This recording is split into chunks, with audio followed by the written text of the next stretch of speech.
How does it feel? How does it feel to feel like you are white and at the end of the day, what you're now realizing is you have proximity to whiteness? Honestly, one thing I love about Black people is that we have pride in whatsoever we are doing. We have pride in whatsoever we are. Like, notwithstanding whatsoever happening to us, our pride is what we can never let down. And that is what makes being Black beautiful, honestly. Anyways, I came across this lady's video. I think her name is Alex on TikTok, where she was literally talking about the obsession and every single thing that every single person actually have for Black people. And I was like, no, I need to bring this down to you guys with other clips for you guys to see that literally these people are not only jealous of us as Blacks, they are literally obsessed with us. A lot of them have come out here time without number to ask questions like, why are you people always talking about Black people? Why are you people not talking about us? Are they the only ones? Is it just the Black people that has issues? We also have the same issues. It is because they choose to speak. Honestly, we are not letting whatsoever that is surrounding us to put us down. But anyways, let's go into this video so that you guys can watch. First, hi guys, welcome back to the channel. My name is Sonia. Subscribe, like, comment, and share. And credit belongs to original creators of every single clips and stitches we have in our today's episode. With that being said, let's go and watch people that are close to white people. Let's go, guys. I'll be back. Color who are not white but who are also not Black deeply envy the way that Black women celebrate themselves in defiance of white supremacy. If you're an adult Black woman, you've likely observed the ways in which women of color can be equally vitriolic towards you, and it can sometimes come as a shock if you haven't experienced it before, because you would think with being a Black woman and then meeting with a woman of color who is ethnic and not white, our shared history of oppression would unite us, and in fact, it does not do that. And the shared history of oppression doesn't unite us, not because Black women aren't looking to reach across an aisle or extend an olive branch of collaboration or cooperativeness. It has everything to do with the fact that women of color who are not Black and who are also not white don't celebrate their ethnicity the way that Black women do. They celebrate how close they are to whiteness. They celebrate their proximity to whiteness. So that proximity to whiteness, or the lack thereof, is what determines their outlook. That's what determines their self-esteem, their confidence. Yes, they may be a person of color, but they're likely from a country where skin bleaching is the norm. They're likely from a culture or society where wearing colored contact lenses to lighten their eyes is the norm, is the standard, is the expectation. They're coming from colorist societies that strictly enforce caste systems, right? They're coming from societies that were indeed oppressed by Western imperial powers, but a holdover of that oppression is reflected in the way that their modern society is structured, especially when it comes to beauty standards amongst ethnic women and women of color in particular. Now, then you have Black women, particularly Black American women, and especially where skin bleaching is frowned upon. And while there is colorism, the colorism in our societies does not negate the self-esteem and the pride that Black women have in their skin, in their culture, in their essence, in their confidence, in their self-esteem, in the way that Black women present themselves and move through society with just this measured sense of freedom and confidence. There was a TikTok creator on here who made a note that as Black women, we can't be bought, and as a result, we are extremely free. That freedom inspires envy from groups of people who are trying to align with white supremacy. Women of color and people of color in general don't view themselves as ethnic. They view themselves as ethnic when it's convenient, right? But they don't view themselves as ethnic when it comes to measuring their beauty standards or measuring their success in life. That's when it becomes very much they're comparing themselves to white supremacist standards and expectations, right? That's not the case for Black women. Black women are Black when times are good. Black women are Black when times are bad. Black women are Black when we are no longer the beauty standard, or our features are no longer the beauty standard. Black women are proud when we are at the top, when we're at the bottom, when they're in the middle, when we're educated, not educated, when we're successful, when we're not successful, so on and so forth.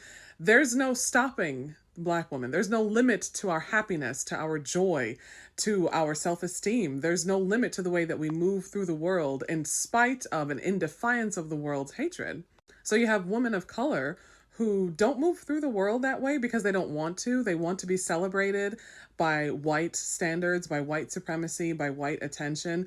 So they are deeply insecure of their status as not being white, like just being just shy of being white, just shy of being the accepted beauty standard, or just shy of being celebrated. And then the black woman walks into the room who doesn't give a damn who she's celebrated by, doesn't give a damn who is celebrating her, because she's celebrating herself. That's clear defiance of expectations and standards. And that self-esteem, that confidence drives those women wild. You remember sometime last year when that podcaster was talking about how black women have allegedly larger sexual organs because we sleep with black men who have larger sexual appendages. Remember that? What was her name? I can't even remember her name, but I told her off. And you probably remember that TikTok video I made where I said her pum pum was dry like chip, right? But that's just like one small morsel of the kind of envy that women of color have towards black women, because we celebrate ourselves. We don't care whether or not white society or even our own society or culture celebrates us in all the different shades that we come in and all of the different iterations that we come in. We celebrate ourselves, and the way that we uphold ourselves, the way that we carry ourselves, the way that we honor ourselves, our beauty regimens, when we don't have beauty regimens, whether or not we're moms, whether or not we're educated, whether or not we're anything. We're still us. You know what I mean? We still have that essence. We still just have that unspeakable it that so many other people want to put their finger on and grab and control and minimize and diminish and keep their foot on our necks and stuff. And no one can ever keep us down. And we don't care about white society standards or expectations. We live and thrive in defiance of those things. Whereas women of color, by and large, do not. They care very much about white expectations and white supremacist standards.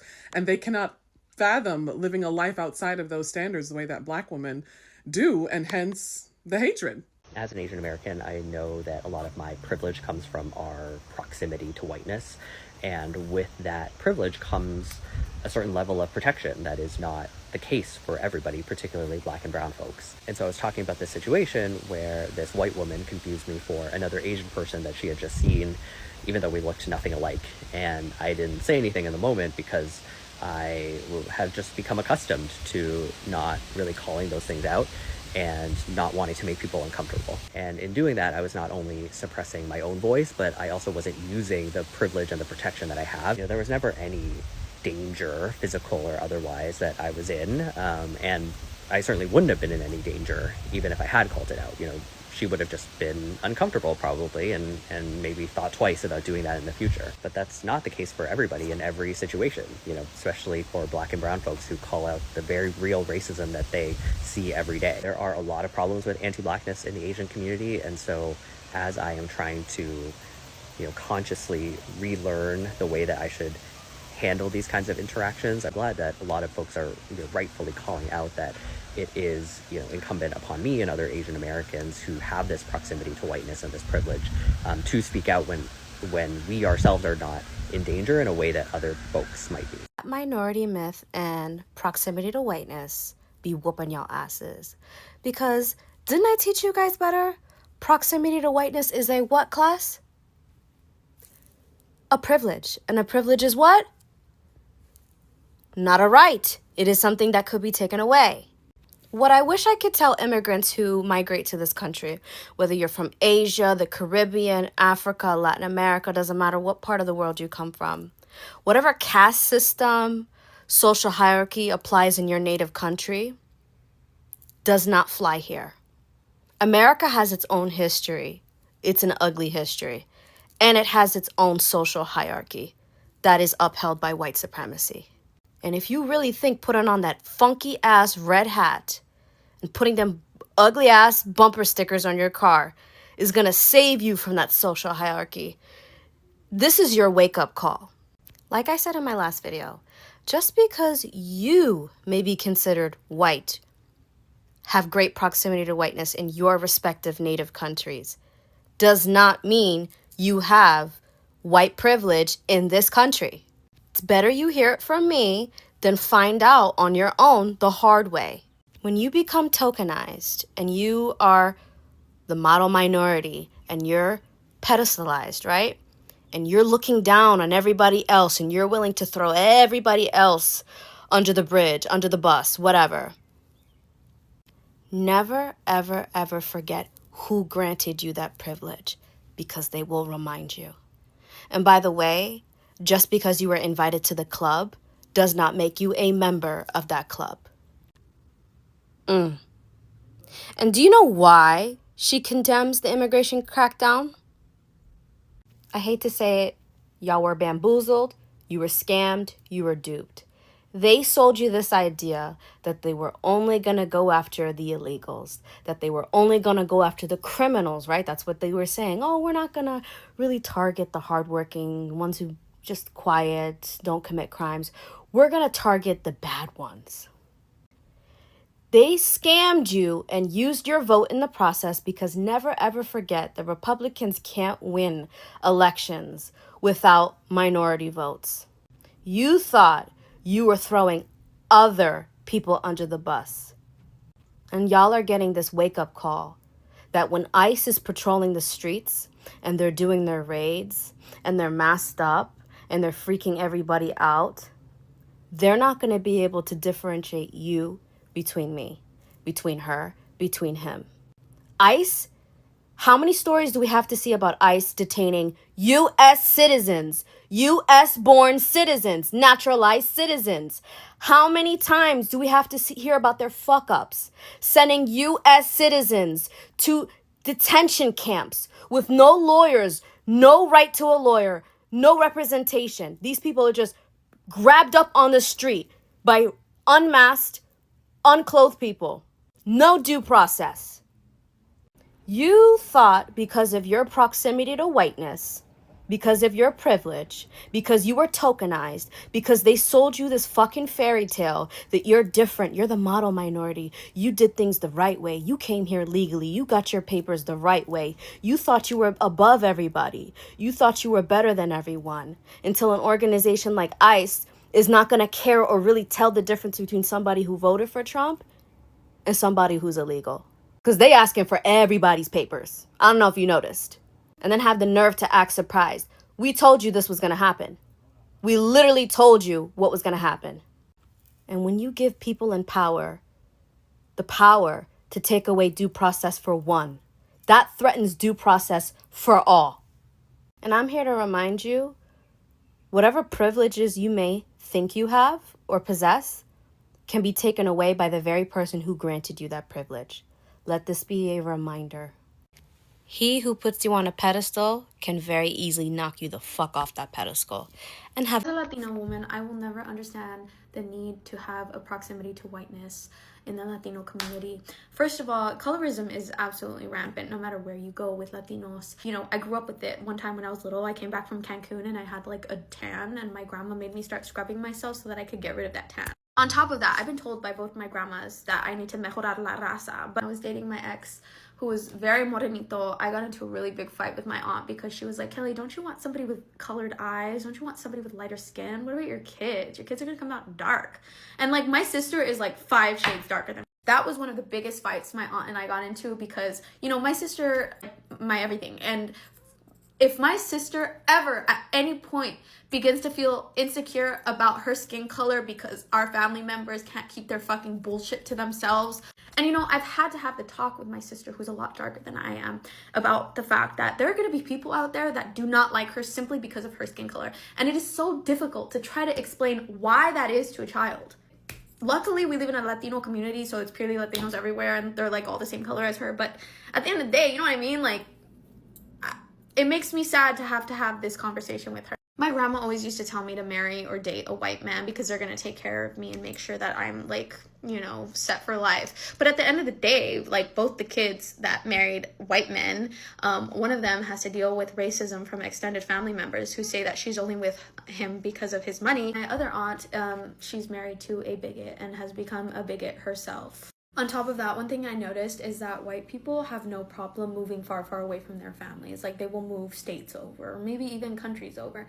And, like, I don't think there's anything wrong with that, but it is just an observation because a lot of my Latina family members who married white men have picked up everything and left because of their husbands, you know, pushing them to do that, to pick up and basically leave everything behind so that they can like start a new life in a different state.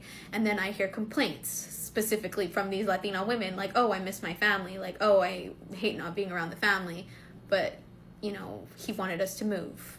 Honestly, yeah. And it's really unfortunate and really embarrassing and shameful that Asians do crave that proximity to whiteness so badly that we're willing to not be in solidarity with other BIPOC or Black, queer, brown folk. Like, it's... we can always boil things down to like childhood and upbringing, but I like to always say, like, this is what I kind of learned in therapy. Like, once you're an adult and you realize you have free will and you realize you have the agency to unlearn, relearn, like unpack and discover life, that you start to realize how fucked up it is that we want that and we crave that proximity to whiteness. Like, I will say that is oftentimes with a lot of Asian Americans that I meet, East Asian Americans specifically where I'm speaking from, but like in my experience, I questioned this at such a young age, and I think that's because I didn't grow up in I grew up in a predominantly white space, but then when my parents got divorced, we ended up moving to like a lower income area, and I went to school with primarily Black and brown and like Hispanic folk, and everything changed when I was around other people of color, honestly. Like, when I was just around white people, I did want to like look white, feel white, act white, and like, you know, everyone back then, I remember Twinkie was a thing. And then when I moved to like the different neighborhoods, and also then I moved to LA because I'm from DC, and then I like moved my life over here, and I have not gone back to the East Coast. I'm never gonna live on the East Coast again unless it's like New York or like possibly Miami, but I want my Spanish to get better first. But it's our responsibility as a community to be better and to do better. And I oftentimes find it so disheartening and so disappointing in my own community. Like, let's just recap this year alone. Like, Kevin and his goddamn blackface, the purple YSL blush situation, and all these Asian creators felt like they had so much fucking right to say it's a brightener. But no, it's a fucking blush. Yes, you can use it as a brightener, but that's not how it was marketed, and they missed the whole fucking point with what other Black creators were saying. The Euphoria Foundation, oh my God, I just spit. The fucking UTI podcast, Esther, like, and I honestly think this is like a kind of like a direct contrast in Asian Americans, like their stereotype growing up. I remember everyone always thought that I was supposed to be so smart because I was Asian, and I was just born with these genes for math, but I'm fucking dyslexic and I have ADHD and other neurodiversities that I don't really care to qualify on here or like to surmise on here. But like, I think the contrast of us being this stereotype of like smart, academic, overachievers has now, we've like slid into like the opposite end of like boba, raving, ABG culture, and like, and even then ABG culture, like they don't, like a lot of people who reference themselves as ABGs, or like people who say they want an ABG baddie, they don't even know where that like term comes from originally, and it has like a dark not a dark history, but it had kind of but yeah, I don't know, whenever I read comments like this, it makes me so freaking sad, because like for me, I don't identify with this craving of whiteness. I live in the Bay Area, and it's like a predominantly Asian place, and white place. But I remember 10 years ago, this was like a much more diverse community. But I adamantly stay away from the marina. I don't go to North Beach. I stay in the Mission. I stay in the Castro. I stay in San Jose and Oakland. Like, I'd rather die than be pregnant, and I also rather die than go to the marina. Like, I don't know what else to say with that, but yeah. I just want the community to be better.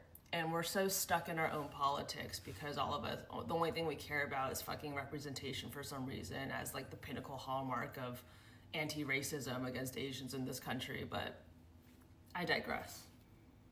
Asian Americans need to do better. That's why I started my decentering whiteness thing in the first place, but now everyone's just commenting Oxford study, Piccolo study, fucking mail truck study. I don't know, there are mail trucks in front of me, but it's really hard to like be Asian and exist to do the work to unpack, because people still are going to accuse us of siding with the whites or siding with whiteness. I don't know where I was going with this video. This ended up turning into a rant. If you made it this far, I don't know what to tell you. Go watch Arcane.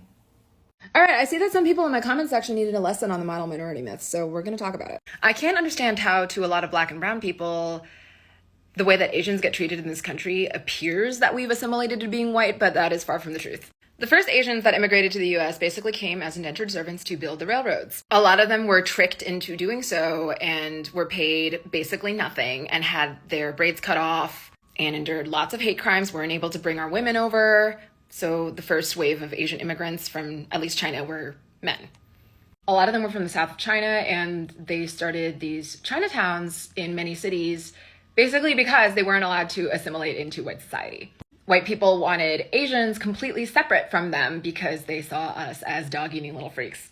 And I'm not Japanese, but I will talk briefly about the Japanese-American internment during World War II, where thousands and thousands of Japanese Americans who were American citizens got sent to concentration camps. And a lot of other ethnicities of Asian were caught up in the Japanese American internment. Like, don't think that, you know, they didn't mistake us all for each other because they can't tell the difference between different ethnicities. Also, a lot of this stuff against Asian people was happening as Black Americans were getting freed from chattel slavery. So like, this is the very beginning of when they start to pit like all these minorities against each other in this country to maintain white supremacy. They lost the labor of a lot of enslaved Black people, so they started importing Asians to build the railroads. Anyway, the model minority stuff started happening actually within the last few decades. And it started basically in response to Black people escaping segregation and the integration of universities and schools. And the model minority myth about us is basically a way to put Black people down. It's a way of saying, like, oh, look at this other group of non-white people. They're doing so well as compared to you guys who, you know, Black Americans have had 400 years of bullshit. And even now are still dealing with things like drug plants in their communities and like school to prison pipeline. And we won't even talk about the way that the entire police state was basically a way of catching like freed Black people. And so what did the US start doing around this time of desegregation? They started allowing all of these Asian students, like the best and brightest from Asian countries like China, Vietnam War refugees, Korean War refugees, all of these Asian people. They started allowing more Asian immigration into this country and allowing them access to higher education and things like that. And then the Asians started doing well. And what did they do then? They went around to Black people and said like, oh, the Asians could do it, why couldn't you? So don't fall for it. Don't fall for it. They hate us too. It's just that the hate looks different. So different communities might not be able to recognize the ways in which other communities are oppressed. Their racism against us looks so much more like adoration, like saying that we work hard, like Asian men work so hard, like look at how smart and nerdy they are that are helping us to create this like cyber police state. Look at Asian women, they're so sexually submissive. We love them. Trust me, that is not love. That has led to me personally being sexually assaulted by white men more times than I can count. The way that white men with an Asian girlfriend will stare at me on the street just because I'm a little bit bigger, like I'm 5'8". They look at me strange. No, I will never be white. I don't plan to marry a white person, but even if I did, I still wouldn't be white. And as for the Asians that have continually voted against our own interests and have tried to throw Black people under the bus, like with the affirmative action thing, with the LA riots, trust me, there are people like me taking care of those idiots within our own community. I hate what they did. I agree. Anti-Blackness within Asian communities is like a huge fucking problem. And if we spent more time just listening to Black people and to look at the amount of times in US history that they have come in and saved our asses. And if Latinx people were also able to fight off white supremacy and that really colonial way of thinking and come together with the rest of us, then white supremacy would no longer be a thing in this country. But yeah, anyway, model minority myth, Asians will never be white. No matter how much we assimilate, they're always going to use us as a pawn against other racial minorities. And in the hypothetical case, if they ever like get everything they want against black and brown people, trust me, they're gonna come for us next. And more Asians need to understand that. Anyways, welcome back, guys, and I hope you guys have seen all of that clip. And especially as a black person that is watching, let me know in the comment section that being black is not beautiful. Let me know that being black is not unique. Let me know that being black is not the best gift you will ever have on in this entire life. Honestly, in my next word, I will still choose to be black. In fact, in different options that I will be having, I will tell the Creator, Father Lord, bring me back as a black woman. Bring me back among black folks. Because honestly, tell me what is not beautiful to admire, where we literally do not see anybody, but the only thing we are looking out for or rooting as black people is how we can literally survive, is how we can put food on the table, is how we can feed our families, is how we can go our separate ways and sourcing out how we can be prosperous. But when you have some of these people literally pop nosing their matters in our issues that is not even their business, where these people can literally sit down and be like, why is it that these people are not failing? Honestly, everything about being black is so unique. And you can hear from different perspective of the clips I wrote down to you guys, where you see literally this Asian and Latinos community are they're not only jealous, they're obsessed. Like a lot of them wish they should be black. Remember, there was a certain time where they literally thought that black people are going to be deported, where some of these Asian and Latinos actually came out to be like, oh, black people, you think it is only us that is going to get deported, you people are going to get deported too, and so on and so forth. But at the end of the day, they now find out that then I find out that Black Americans are the superior. They go nowhere, they remain there, and they don't need to tell you what their culture is. Being black is sweet. Anyways, if you're proud of being black, let me know in the comment section because honestly, if you give me an opportunity to keep talking about what black is all about, I can just be talking, talking, and talking, and even forgetting that time is ticking at every point in time. But anyways, let me know what you think. Credit belongs to the original creators of every single clips and stitches we have in our today's episode. If you haven't subscribed, what are you waiting for? Do it, subscribe, like this video, drop me your comment, and lastly, do not forget to share for every other person to get this good news. And I want to say a very big thank you to every single one of you watching my videos, liking, subscribing, commenting. I don't take you guys for granted. You guys are the best, and God super duper bless you all. Anyways, with that being said, with no further ado, like I always say in my videos, I'm gonna be saying bye and I'll see you guys in my next one. Bye. I love you guys. Mwah.